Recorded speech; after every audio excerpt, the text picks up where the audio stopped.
Heyo, welcome back to LunarKitten TV. I know I said earlier in my money spell video that I would share a link to a sigil making video, and that's exactly what we're going to do today. We're going to do some sigil magic. We're just going to go over some of the basics on what to do with the sigil.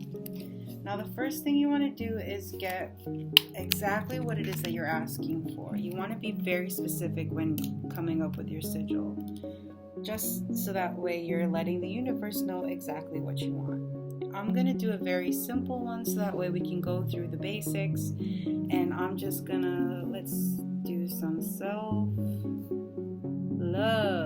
Ooh, right? So here you see everything you've got so far. What you're going to do is you're going to go through and cross out all of the vowels and any of the repeating consonants. I don't think we've got any. Oh, we've got the L. So we're going to have S, L, F, and V.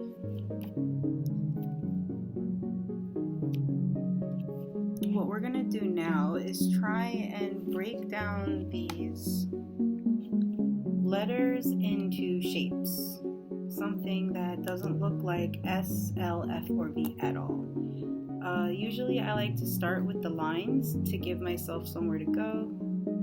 So I'm just going to we'll start with the L.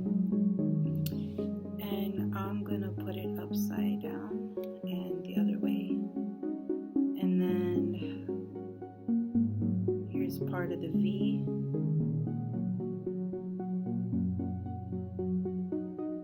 And another part of the V. See how it's starting to look like a shape versus the letters that are in it right now? So now we've got F and S left. I think I'll do part of the S here and the other half here. See what I'm talking about? And now we've just got the F. So I'll go ahead and make a small line here and a line through here. We'll do 2 lines for the 2 things. And here we've got a really simple, super easy sigil.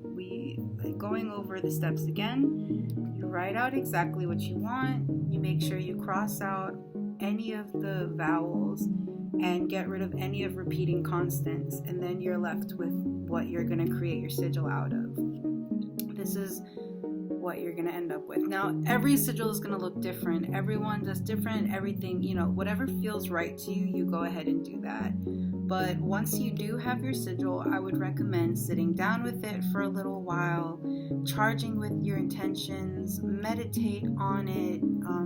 I know some people who like to use essential oils on their sigil before they burn them. Whatever you have to do to get your mind in that space of putting this out into the universe. Now that you have your sigil, there are a couple of ways we can do this. You can either, let's say, cut it out and put it in your wallet to keep with you, during the day. Keep it in a journal so that way you can reuse it if you feel like the sigil really works for you. Or the most popular way of setting your intentions out with sigil is to burn it. Sometimes I personally really enjoy using sigils on bay leaves, and I'm sure you'll see them in future videos that I do. But for now, we'll just go with the most popular, and so we'll cut it out and set it on fire. I have a little X-Acto knife that I like to use for stuff like this. I think I just went right through my sigil. But it's okay because there we go.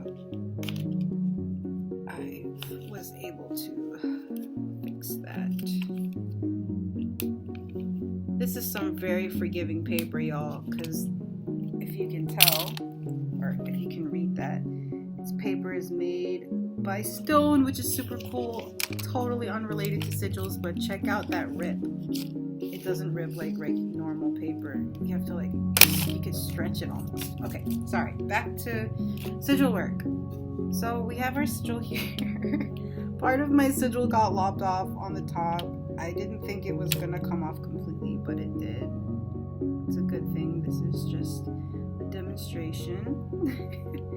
See, I've got my little sigil. And like I showed you in the money spell, I like to have my sigil on something so that way I don't have to get too close to it. And go ahead and burn your sigil. I'm gonna go ahead and use what my little jar here.